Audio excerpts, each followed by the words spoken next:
Well, thanks everyone for joining the Blind Ambition with Jack Kelly. On this episode of the podcast, we have Gianna Scorsone, who is the general manager and head of North America at Aircall. In her role, she oversees departments across the entire customer journey, from lead generation to partnerships and even integrations.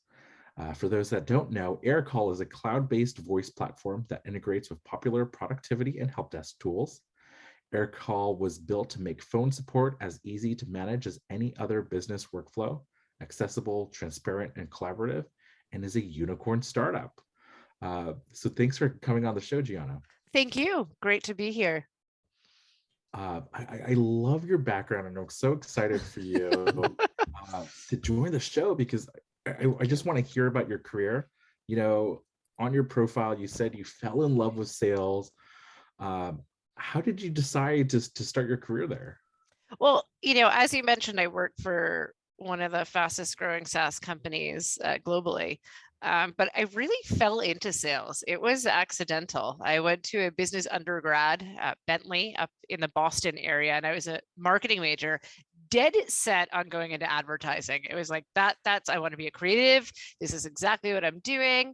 And so I found myself the last semester of school, and it's like, okay, we've got 4 months left, and I could either go back and forth from Boston to New York and interview with all of the major advertising firms, and that's probably what I should do, or I could get a job and party for the last, few months and then go back to New York after graduation and find that right job. Can you guess which one I did? Yeah, I went the fun route. I did. And I had been working at Express, a retail clothing store, throughout my career at Bentley, to help pay for school, et cetera.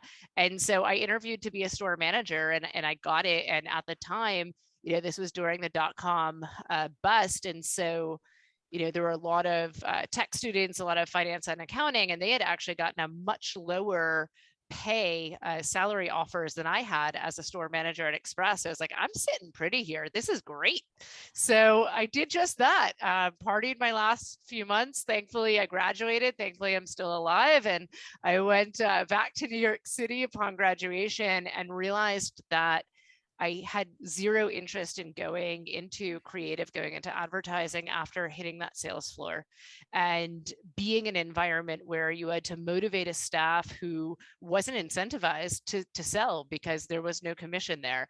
But how do you get them to want to beat LY? How do you communicate effectively?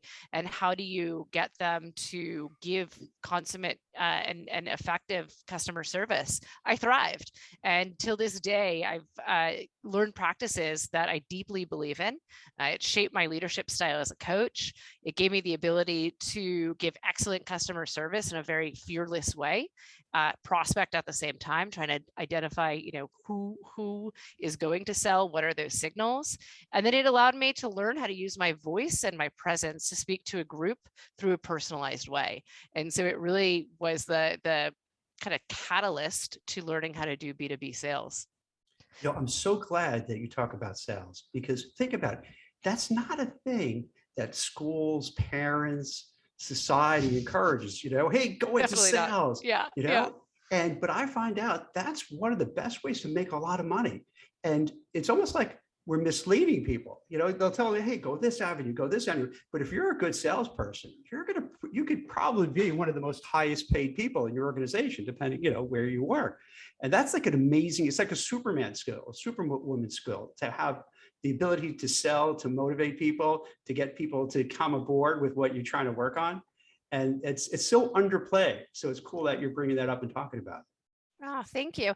I find that it not only, you're right, from a pay perspective, it absolutely can catapult, your lifestyle, but it also just builds fundamental skills that are going to translate into so many different areas that you can go from there.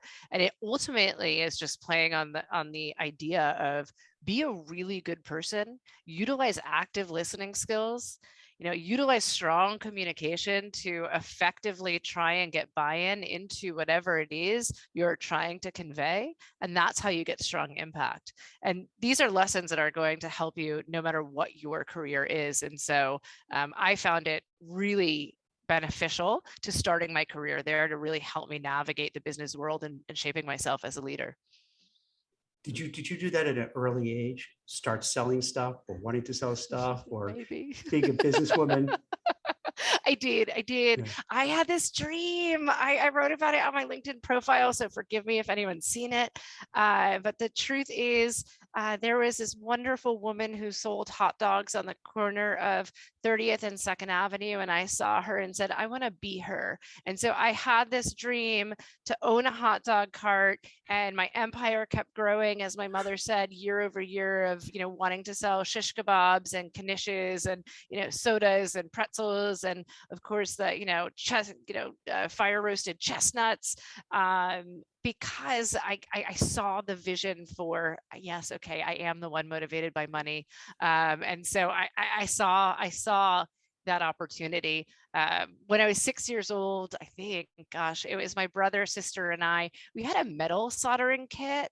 Again, it was the early 80s. We probably shouldn't have had that, but we did. And so we were melting coins and we would make these little trinkets. And I had my first sell at the 2nd Avenue Street Fair. I sold a little trinket for $5, which is like a lot of money back then. Like a lot of money. Is big too. Yeah. It's not I only mean, and money, think about it, it's doing it. a nickel into $5, like, come on, that's a pretty good profit right there. Gross margin all the way. But I had my first taste of it there. And so I think that I was always a saleswoman. Once you get that thrill. So I cheated. I did read your LinkedIn bio about that. And what was really interesting is that my daughter, when my son was in Boy Scouts, she joined Boy Scouts because she didn't like the Girl Scouts. They thought they were too boring. And the Boy Scouts had much more fun. So they would have popcorn drives on a regular basis. She sold the most popcorn. I've never seen such a young entrepreneur. Oh my God, you got a picture. She's like 5 years, probably the age you were, like 5, 6 years old, right? And she's petite. She's petite now, she's petite then. And she would go, they would have these like block parties and they're called spring fling, where they'll set up booths and stuff. She would go to everybody and give those little puppy dog eyes. Hey, would you buy popcorn? And boom, sold more than all the boys combined. She sounds fearless. I love that. And I love as you use the word petite to really showcase how that has nothing to do with courage, that is nothing to do with strength, right? And so this is what we need to break through, right? When speaking about how to succeed, to use those talents, be fearless, get after it. Doesn't matter who you are, what you look like, and any preconceived notions. That's really great to hear. And she wouldn't give up too. Even as a young girl, she would know how to overcome objections. like if they didn't want to get the popcorn, she'd come up with the reason why. Boom, here's why. Maybe you don't want it, but maybe do you have kids? Maybe they want it. Maybe I kid you not. It's like, wow. Now Rick was also. How old is she now, and is she in the job market? Because I'm hiring AEs. She is. She's 20 now. She's going to be 21. Her fake ID says 21, but she's 20. And she's going to the film route. So like she wants to be like, there's a lot of sales involved in that industry as well. So that'll serve her well. Oh my God. She talked her way into Castle Rock. Somehow she was able to kind of schmooze her way and get into a co-op. Fearless, doesn't let down, understands how to drive value. We saw this from an early age in popcorn sales. He applied the same. And I guess because as an executive recruiter, I'm a sales guy. I mean, that's really what it is. So I guess she kind of sees me doing it and she goes, wow, my dad's really not too bright. He's kind of a knucklehead, but he seems to do really well. So, all right, maybe these things kind of work. Let me try it out and see. Now, Rick's also sold, right? You were salesman in college. Yeah, I was selling credit card applications at the retail store at the mall. So, nice. That's as brutal as you can get, right? No, I was gonna say the exact same thing. Like it goes, popcorn salesman, right? Credit card salesman, right at the very bottom. How was it? Did you enjoy it? Mm-hmm. It was interesting, right? So can you imagine? I was 16. It's a mall job. I just wanted to get out of the house. And my parents said, you have to be productive this summer, right? I didn't want to take classes. So I said, let's do a job. At 16, you don't know anything about credit. And it's obviously one of the most complex products you can sell. And I was tasked with doing exactly that, right? So It was a lot of like eavesdropping on the other sales associates and trying It's to called figure shadowing. We call that shadowing now. shadowing. Yeah, perfect. Right. Oh, for sure, right? Because Gianna, because you listen and you hear. Tell me if this makes sense. You listen, Rick. You probably do the same thing. You listen and like, wow, that sounds really good. I'm going to steal that. I'm going to say that same thing. And then others like, oh, that's real cringe. I am never going to ever say that because that You is can tell really you have bad. teenage kids using the term cringe. I like it. Right. Or you figure out like, oh, when you say certain words, there's a pattern of objections or questions. Yes, That's right. And you It's learn how to either navigate clear- them. Right. Yeah, that's right. That's right. And it's always a blueprint. What are the themes? What are the most commonly asked questions? How do I address this? Right. And then it becomes rinse and repeat. That's exactly right. Right. And Yeah. a lot of folks, they would ask about, oh, will this affect your credit score? And like you didn't know. You're like, yeah, no, maybe. right. And at 16, you have no idea. What does You're that like, what's your credit mean? score? So it also taught me improvisational skills, right? Like it's how to figure out like how do I think on my feet and kind of start from my first principles and say, oh yeah, of course it's a credit product. It depends on how good you are at managing it, and it can do wonders for your score, or obviously you could devastate it. But the young age of 16. It's good training, right? So how much better? So Rick, how's your current credit score, and did that influence your spending power? So I think like all of you, I certainly can look back at that time and say, wow, I'm where I am now, 800 plus, great credit score, because of these habits that I learned, right? From folks saying, oh, I'm nervous, or there's always that awkward moment when I would put in their information from the application form on the computer and it would spit back rejected. Yeah, that's difficult. And so it's that awkward moment face to face, but also, they always give you the reason why. And when you're 16, you read it because you have to communicate it, but you're also taking it in and saying, oh gosh, like if I do these things, then this is what happens, right? Yeah. Powerful lesson. I can relate working retail and, jumping on the cash register every now and again. I actually had a B-list celebrity come in and spend, but not be able to spend because credit card got denied, and, having to politely explain that. And then you go, okay, that's a B-lister for you. Understand. Okay, it's important to save. Got it. Because you never know what's going to happen in your career. Got it. No, that's exactly right. I'm so curious, like, the engineers, the technologists in our community, sometimes, they're brilliant, but they find that the hardest thing in the interview process is selling themselves. Do you have any tips and tricks from the sales world that maybe they could learn from? Yeah, that's a great question. And I guess my little secret here is that we all have difficulty with that from time to time, and a lot. And so I could definitely relate. And just because I've come from a sales background doesn't mean that I don't have those same fears. And I think it's doing just that, is try and figure out what you fear and really name that, right? And help identify what that is so that you can learn to work around it to try and remove it. But my number one piece of advice that I would say, and I actually come from a staffing background as well. I was in tech and digital marketing staffing for 12 years. Number one piece of advice is practice. Second thing is be you. And so really find a style of communication that works for you. And I would say more practically, how you can practice is find people that you're very comfortable with and start sharing ideas. It's going to build your confidence. It's going to allow you to figure out how to communicate effectively and how your words are hitting. Is it making the impact, and does it have the intent that you want it to? And it is almost allows you to kind of test drive your responses as well. And I would say for a more kind of introverted or shy person, it's also going to allow you to use your voice and start to learn to have that be more of in your reflexive memory and how to project. and how to pause where you need to pause to sedate some of those nerves that you bring up. I'd also say is, practice when it's a low stakes scenario. Maybe even go on some interviews that you don't care about so that you start to understand the questions that are being asked. And again, it's very low stake. So you're not going to care as much. Your nerves won't come into play as much. You'll be able to perform better. And then again, that's a form of practice.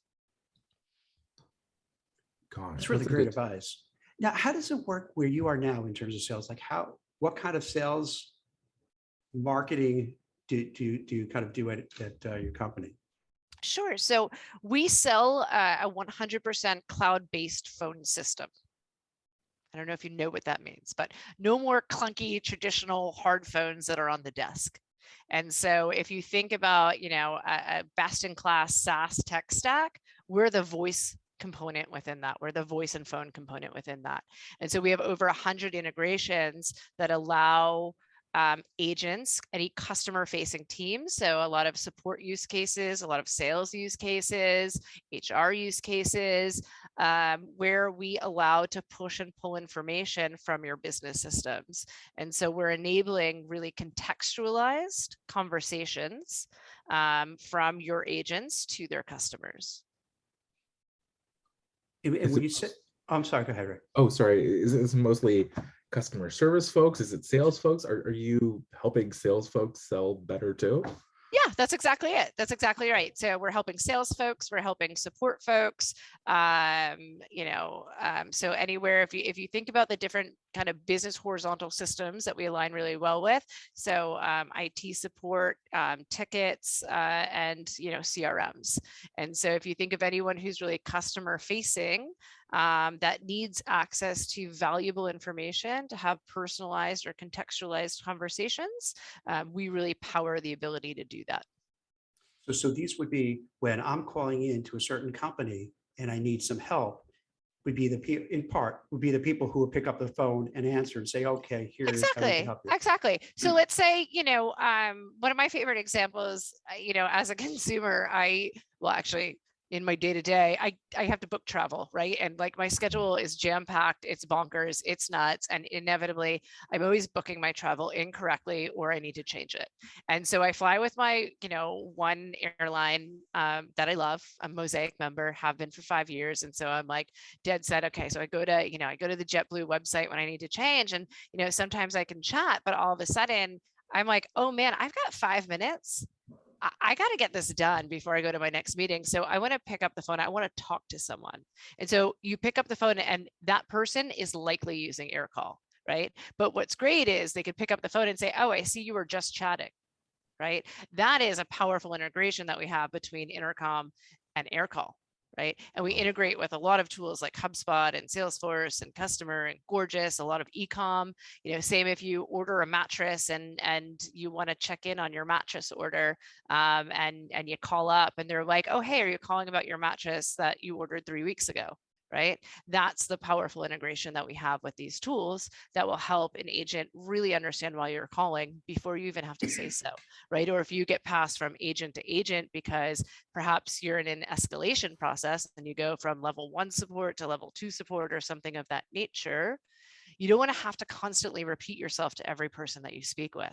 All of that information is transcribed so that the next agent or the next person that you're being escalated to has all of that information. So that's really what I mean by contextualized conversations.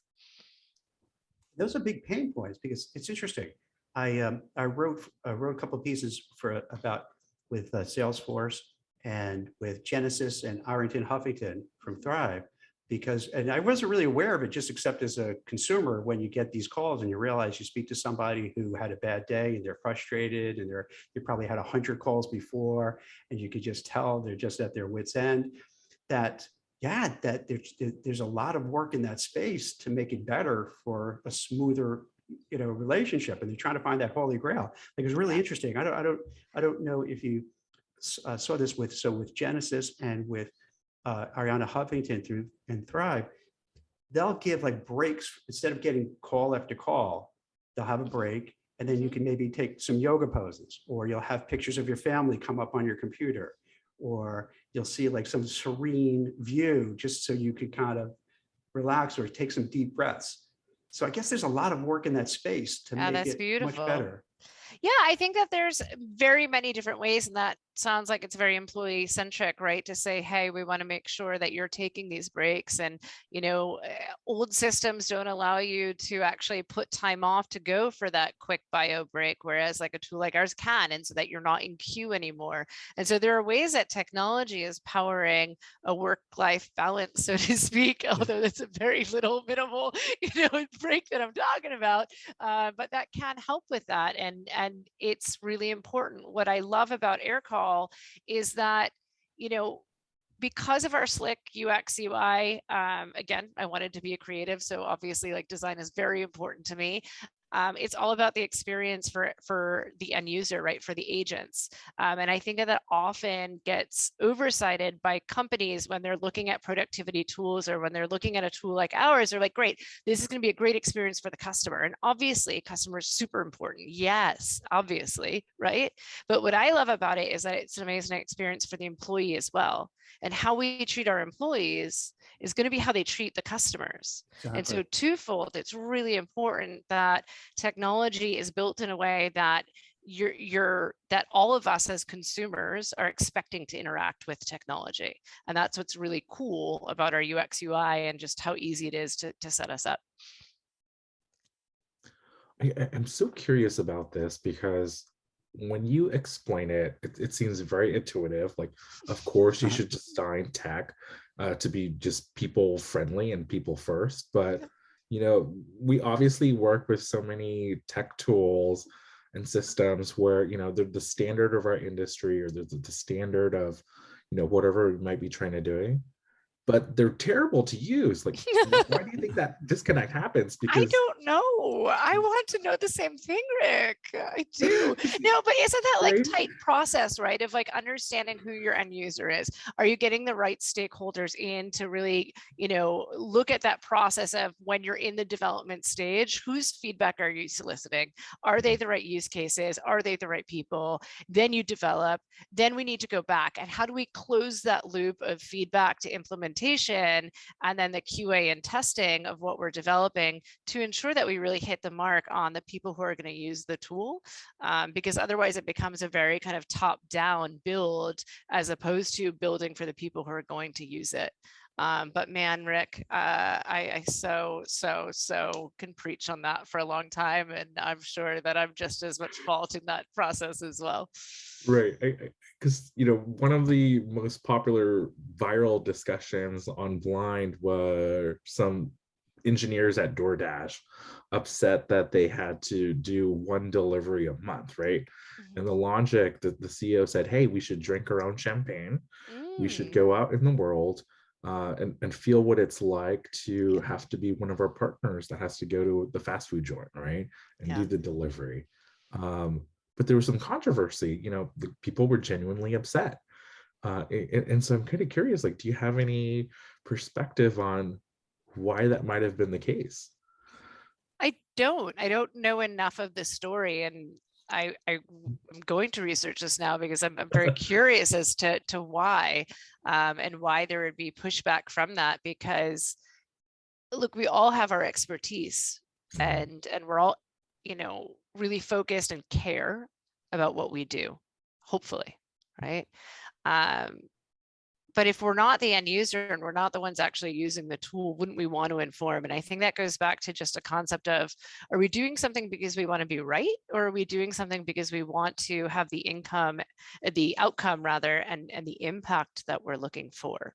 And so perhaps from a leadership perspective, maybe he didn't share the why enough around that, and to really think and realign everyone on the goal of what impact are we trying to have?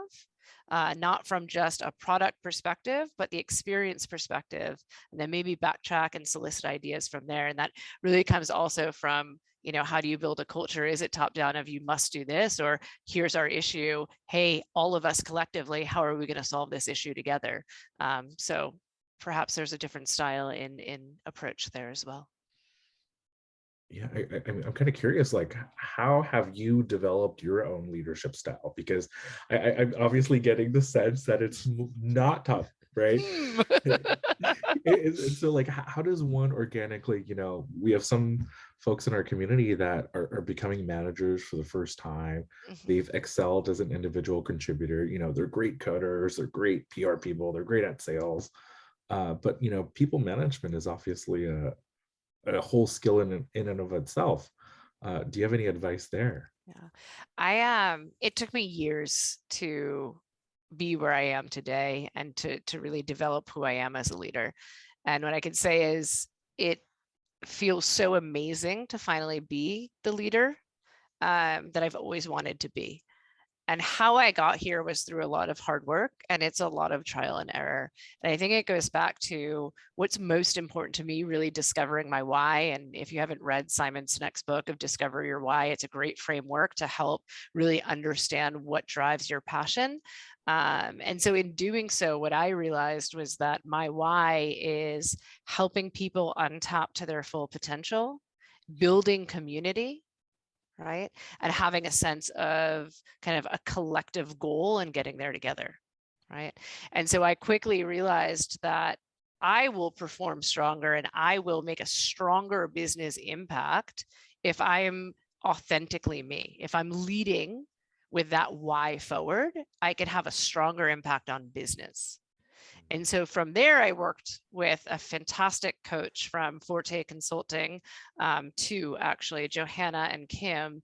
And we did years of work together, really understanding different frameworks to tighten my skills, but also just how to build a culture where I was fostering that mentality. And so you ask for advice. What I would share is, one is discover the type of leader that you want to be, what's important to you, because that's going to stand the tallest. It's going to come off as the most authentic, which means that you're going to get the most buy-in, and people really gravitate towards people who are very comfortable with themselves, right? Second is understanding what today's workforce wants. And I love this generation of workforce because they want to be socially conscious. They want us to do right by each other. They want less divisiveness and more togetherness. And it's no more, and it's crazy that we have a sales environment like this, but I developed this culture of, sure, you want to be number one, but you want your teammates to be number 2, 3, 4, 5, and 6. And so it's a feedback first, it's a betterment culture of, we're going to help each other, but I could best help you if I'm really informing myself of how I need to improve.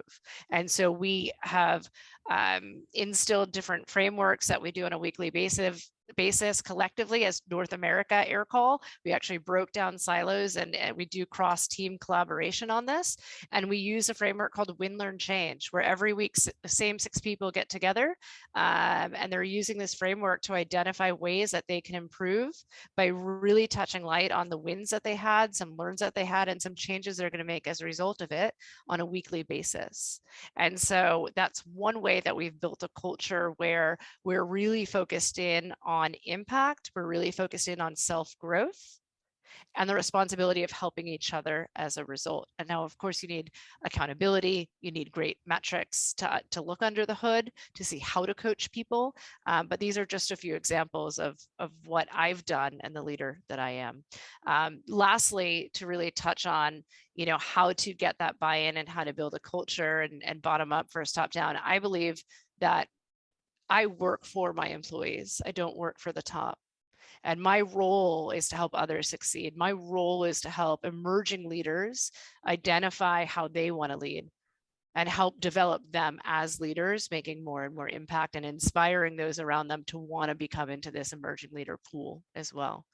And when we think about how we build structure and how we build different programs here, we really try and focus in on what needs to be a process versus what needs to be culture, right? And I read a great book on this. Actually, a deli owner, and I forget his name, but it's like the anarchist view of building a business. And he was a deli owner from Ann Arbor, Michigan, and built like a $40 million organization. And he talked about this idea, which is just amazing, which is really figure out what needs to be set process, non-negotiable, versus the flexibility where culture can really just guide how it works and how it happens organically. And when you need something, because it often will change, something that once worked culturally now needs a set process and program, fold in the people to build it because they know best. And this is very similar to your example of DoorDash, right? Go out there and do that job because the feet on the street are the ones that know best, the ones that have to do it day in and day out. So really fold in your team to help build what you're trying to build. And that's how you'll inspire people to want to do more, to work harder, and make a much bigger impact on the business as a result of it. That's great. It's interesting. At the core, a lot of what you're saying about leadership is derived from what you were doing in sales, where you're being your true self, your authentic self, you're being genuine. You're not trying to be someone you're not. You're trying, in the sales aspect, you're helping out your clients. In the leadership, you're helping out your employees. So it seems like a lot of what you've learned, like we talked about before, from the sales aspect towards the leadership, the authentic self, being genuine, working hard, collaborating, empowering your workers, as opposed to empowering your customers, or both, I guess, in your case with going on. But there's a lot of connection between it. I think once I realized that connection is when I was able to say, oh, this is the type of leader. That's what gave me the confidence. It was remembering I was most successful and had the highest impact when I was doing sales. And then I kind of faltered in trying to be a leader that I wasn't. And I used to be called the hammer. I was called the pit boss. No one needs to like you. You need, like you're the so it's pit completely boss. different than your And it was personality, because you don't completely seem different, like that. and it felt wrong. And it was not authentic, because like you don't and it seem worked, that way. Yeah. And I drove results and all of it, but I was miserable, and those around me were miserable, though they knew that I cared about them, but it was not, I wasn't driving the most that I knew I could. And so it was when I held up that mirror of when did I have the best results? It was when I was truly me, just as you said. And that's what a lot of women don't recognize, don't hear, because we are taught to try and fit into the room, try and blend, don't stick out, adapt your style. And that doesn't work. And I'm a white woman saying this, and I know that that is very true for underrepresented people of all different walks of life. It's a problem with guys too, because you have these guys, like, just let's take recruiting, for example. I remember when I started out, you would have these recruiters that would be so phony. You know what I mean? Hey, Gianna, how are you today? It's like from the beginning to end, it's like so not real, and you can't trust them. No. So yeah, so it's a weird vibe. And I guess because they thought that's what I'm supposed to do. I'm the guy, I have to be the alpha man, so I got to come in really strong. Playing this persona. Yeah. It's like, well, dude, that's ridiculous, because you're not really selling anybody. You're actually turning people off.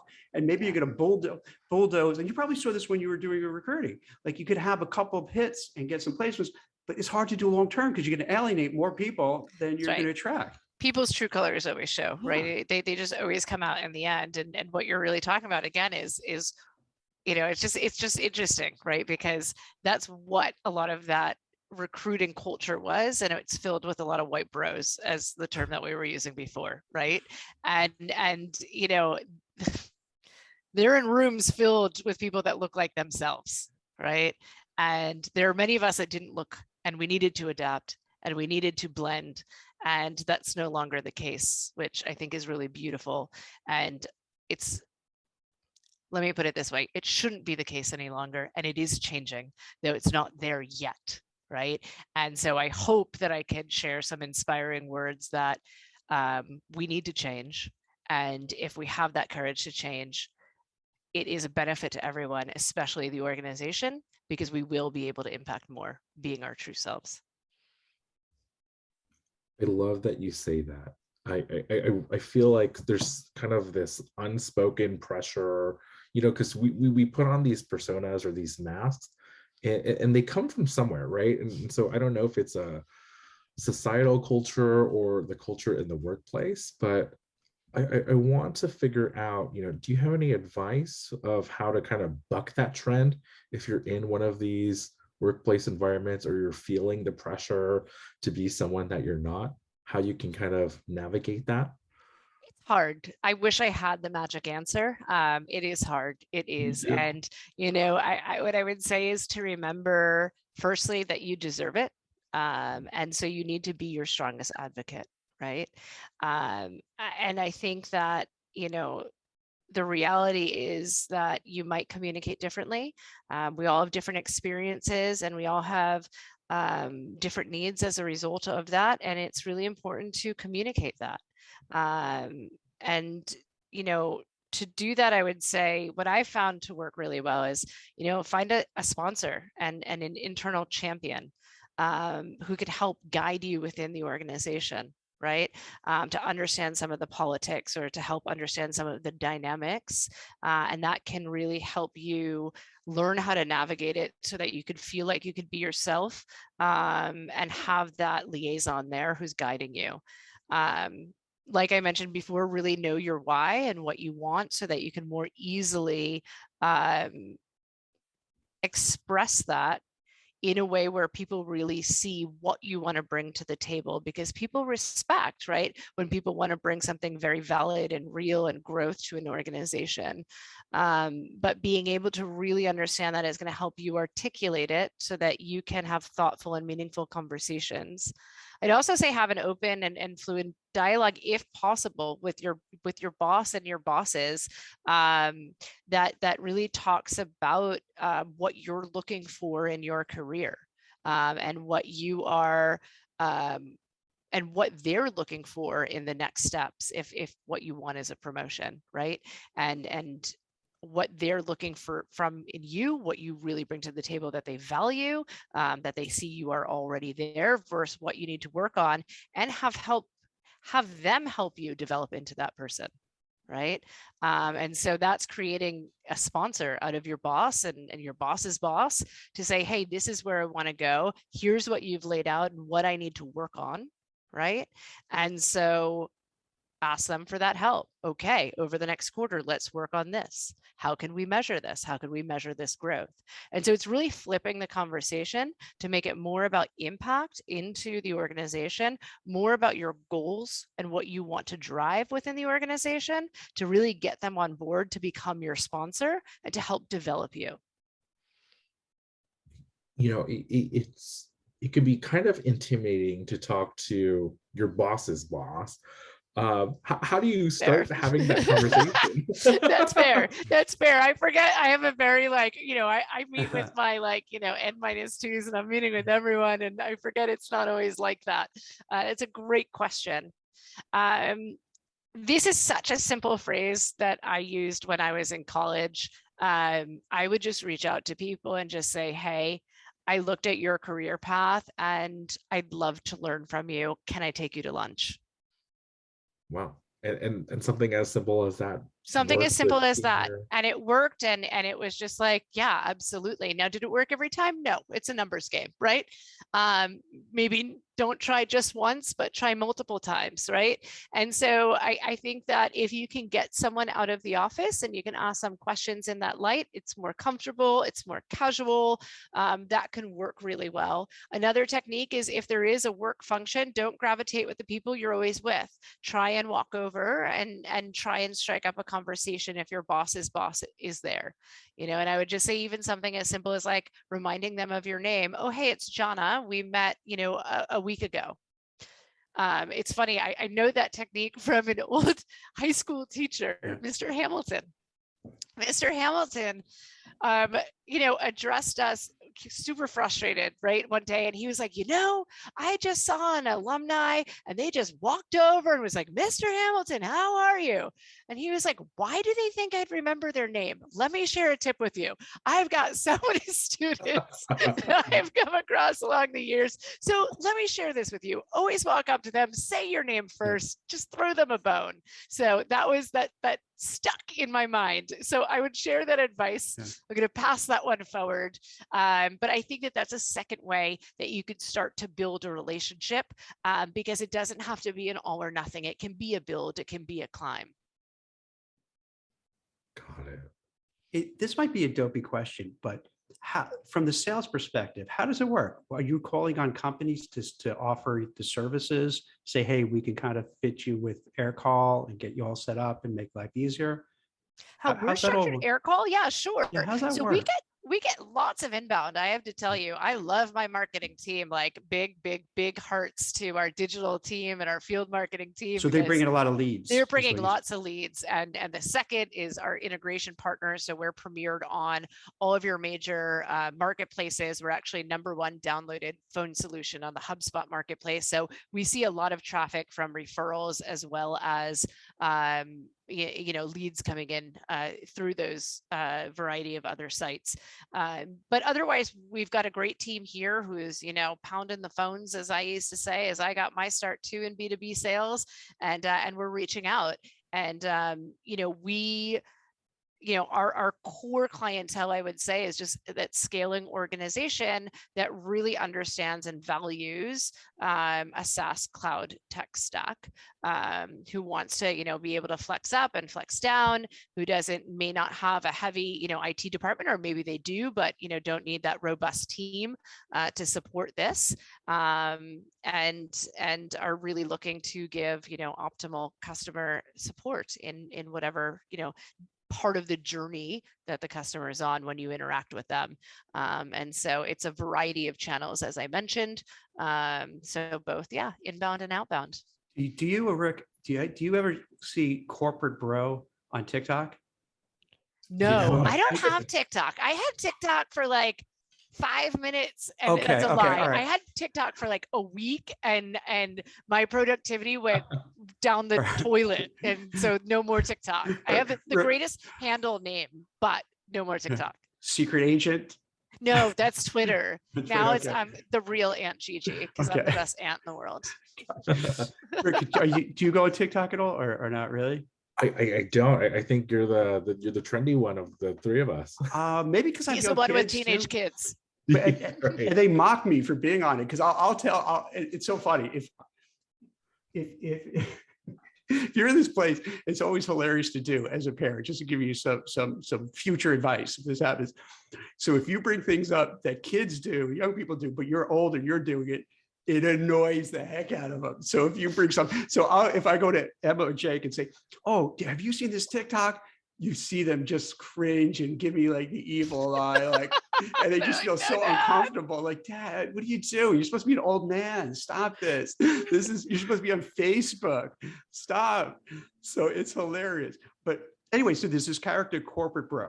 Okay. And he is kind of a SaaS salesperson. God, I hate him already. Okay. And he's really funny, and it goes through all like the drama. And I appreciate it, because recruiting is kind of like sales. So I can appreciate where you have the clients that just give you recruiting is sales. Hold on. Recruiting is sales. Okay, we'll sidebar that. We'll sidebar that. Yeah.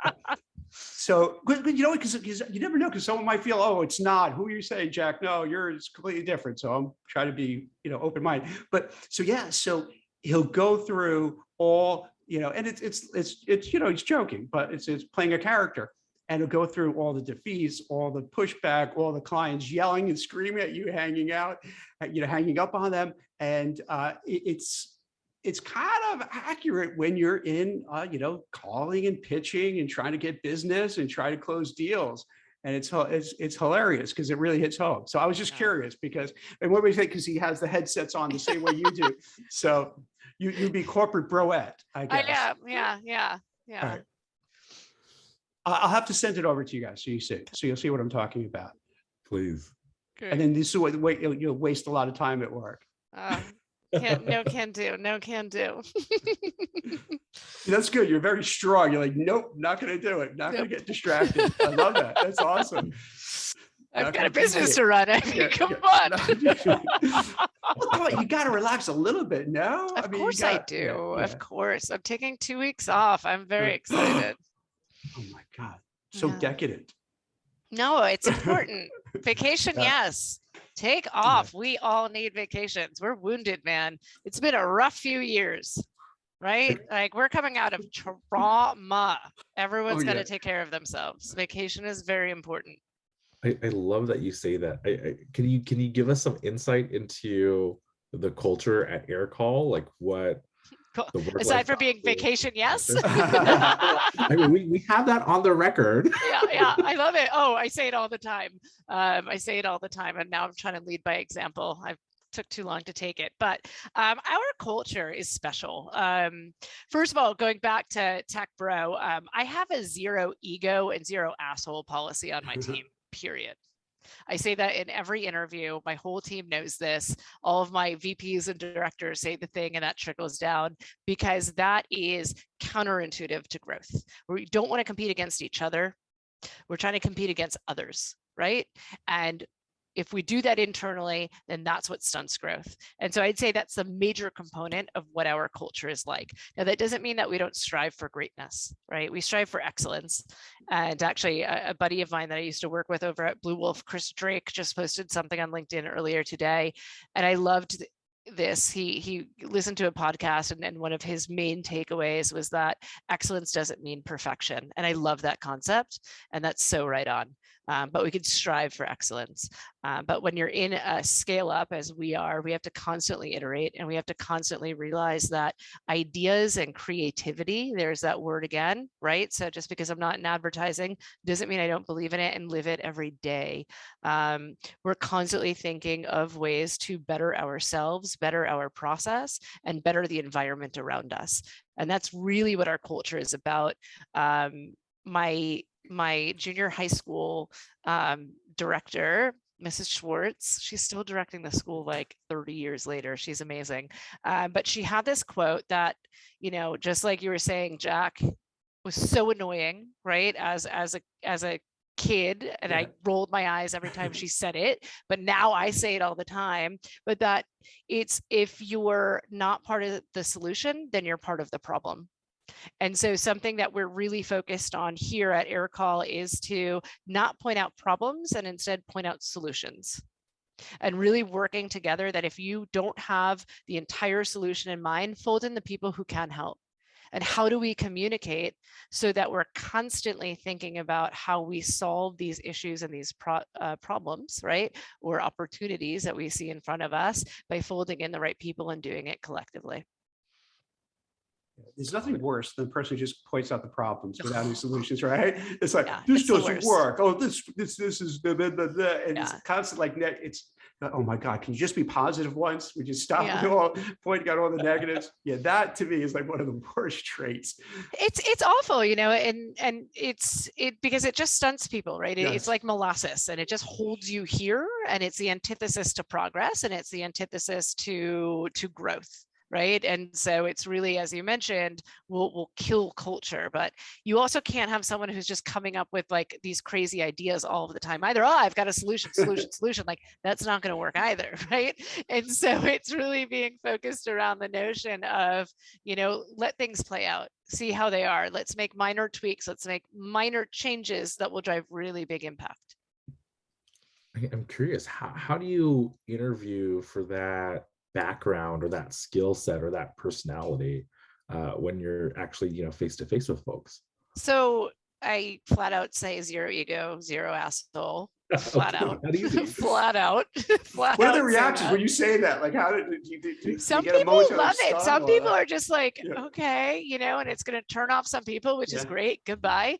And then others really resonate. And then all of a sudden, you get this super vulnerable story of when they were bullied, or, in an environment that they just came from, a culture where it was very bro-y, or maybe not just bro-y, but it just wasn't healthy and it was toxic. And all of a sudden you get these real life scenarios that you're able to ask more questions, right? And now they're really sharing it in a vulnerable way. And you could ask what the impact it was on them. You could ask them what they would like instead, what they would do, what they're looking for. And that's really how you navigate that interview to identify if they are that or not. So that's one, way. And then it's also just to hear about, how passionate they are about the role itself. In that interview process, if someone can't tell me why they want this role as opposed to this role someplace else, that's a red flag for me. I want someone who truly wants to be here, right? And I generally get them towards the end of the interview cycle. I actually don't interview everyone anymore. But it's also making sure that I'm hearing that they're taking things from the interview cycle, right? And influencing how they speak and what they're saying and what they reference, so that it really shows that it was this memorable experience for them and that they're learning along the way. You know, being able to be coachable and learning is really important. It's really important for this culture. It's really important for any, scaling organization. And so it also can allow us to see how receptive they are to learning, how open, right? If they're closed, or if they're really observing around them and are being influenced as a result of it, that impacts the way that they move forward. I'm glad you mentioned that, because there's this common assumption or perception that during the interview process you have to be at your best or even better than who you are on a day-to-day basis, right? Yeah, that's a lot of pressure.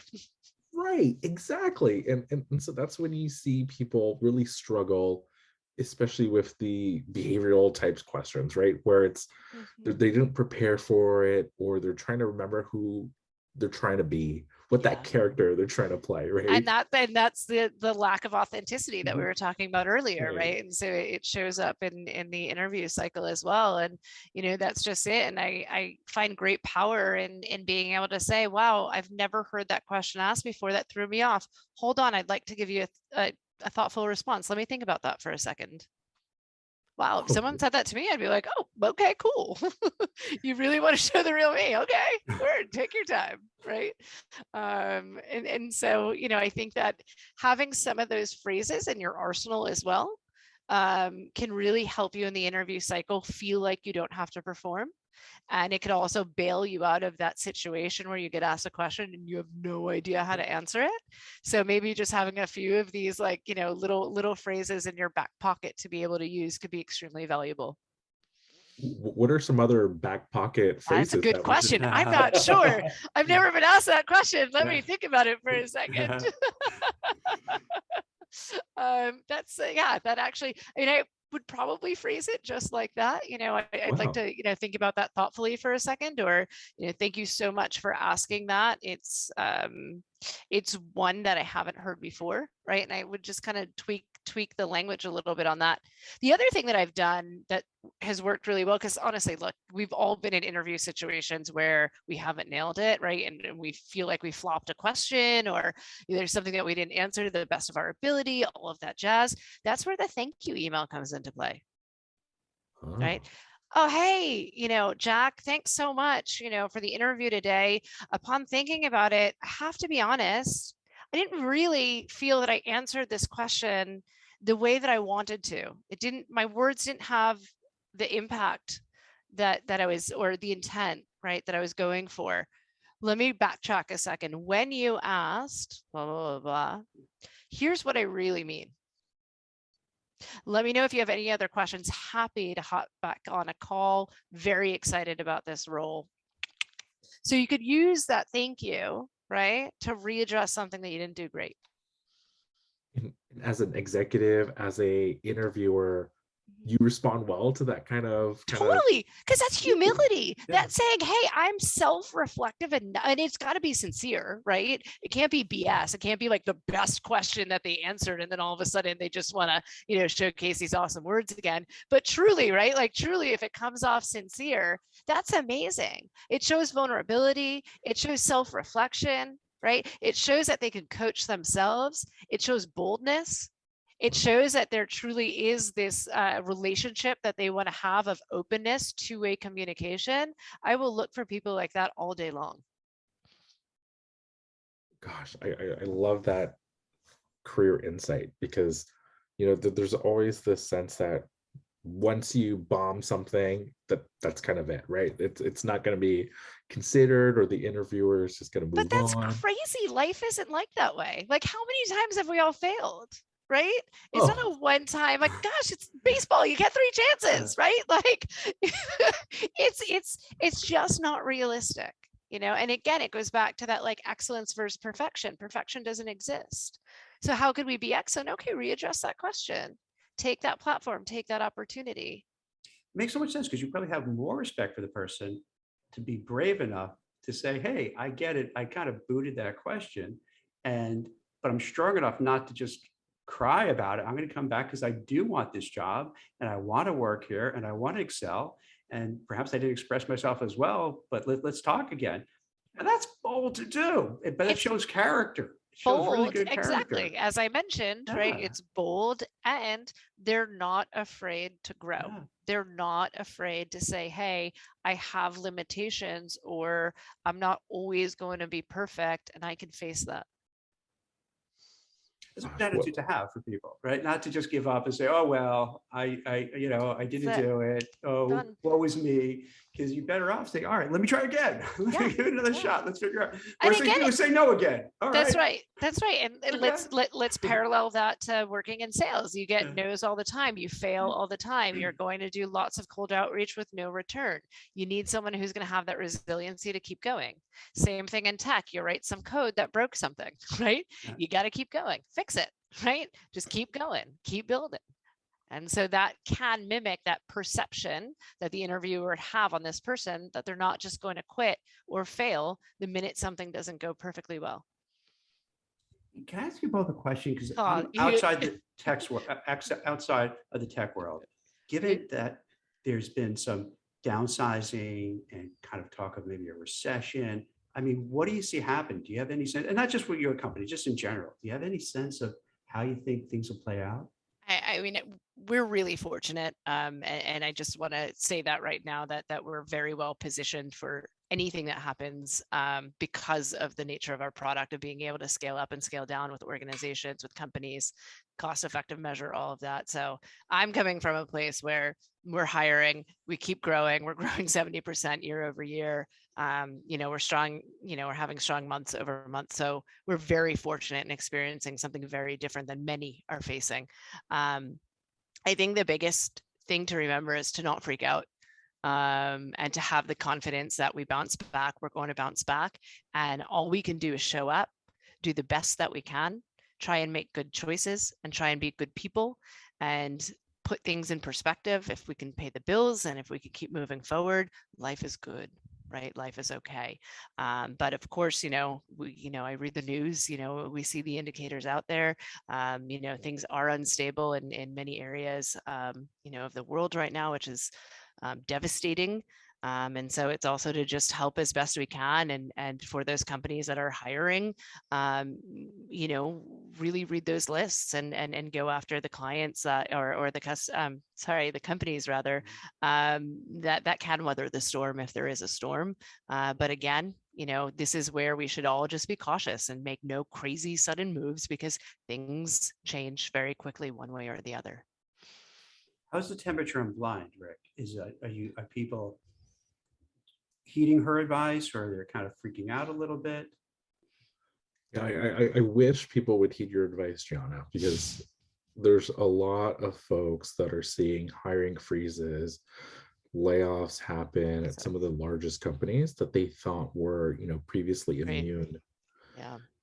And so there's a lot of folks trying to consider, hey, where can I get these interview tips, right? Because I might need to do it, and I haven't interviewed for a few years, maybe, right?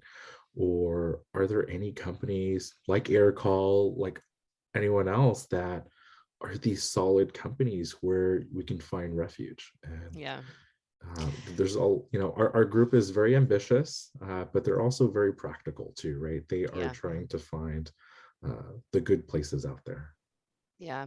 And that's hard, I mean, that's also like the the chase for that, next unicorn, or that next, right? Like it just, we see it in different ways, right? Of like, oh, I want to find that, that next tech company that's going to explode. And the reality is it's so hard to predict who's going to make it, who's not, who's going to be impacted, who's not. And so I can certainly see thinking that you thought you made that practical, safe bet, and it not turning that way. One thing that, I'd love to remind ourselves of is, when COVID first hit and so many companies were laying people off, that's where I saw the best value out of LinkedIn, and one of the best use cases around it, of companies who were hiring and people, friends of friends of friends saying, hey, this company is hiring, or, you know, the other way around of, hey, this company just laid off X amount of people. Like if you're hiring, like here's a whole, you know, spreadsheet of people who are looking for jobs. And, you know, that again was one of the best use cases that I've ever seen of really community driven efforts to help each other find jobs and to connect the companies that are hiring and the great people who are looking. And so, you know, I just encourage people to continue doing that. Thanks for that reminder. I mean, we see that all the time on Blind as well, people offering referrals and networks, even though it's an anonymous app. That's And awesome. so I'm so grateful for all of your truth bombs and your great advice, Gianna. Thank you. This was a lot of fun. I appreciate the platform and the opportunity to share. And I love to give advice, and I love to help, and I love to grow, as I talked about my why. So I'm also very open to anyone connecting. I'm on LinkedIn, and certainly can be found there. That's great. Well, thank you so much. I think it's such great advice. And for the people who we just talked about now, who are going through worrying about what to do, I think that was very sober, thoughtful advice that's much needed during this time. So that's awesome. Thank you so much. Thank you. Thanks all.